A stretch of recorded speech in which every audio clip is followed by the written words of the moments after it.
हमारे उर्दू में एक कहावत है कि अपने मियाँ मिट्ठू बनना, कि अपनी तारीफ़ खुद करना, ठीक है ना। गौरव क्या होता है? कुर्बानी।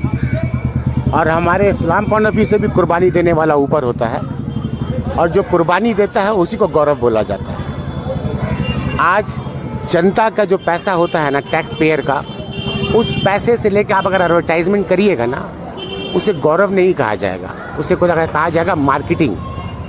अब मार्केटिंग के लिए ये शब्द सही है, आज दुनिया बन चुका है, मगर आज भी बंगाली जो कल्चर है वो आज भी उन्हीं को मानते हैं जिन्होंने चिकागो में जाके बात कही थी, कि गौरव की बात कही थी स्वामी विवेकानंद साहब को। विद्यासागर जो बंगाली का अल्फ़ाबेट दिए थे, विद्यासागर गौरव है। उसी तरह मदर टेरेसा वो किसी मज़हब के बात से नहीं है, मगर वो एक माँ है जिसको दर्द था, वो एक गौरव है। तो आप इन सब के ऊपर कैसे जा सकती हैं? सवाल ये खड़ा होता है। और आप फिर आते हैं कि आपने देखा होगा आपकी अपनी ज़िंदगी में कि यूपी में एक सरकार आया था मायावती साहिबा का, उन्होंने अपने आप को गौरव बना के पत्थर लगाया था, हर जगह मूर्ति लगाया था।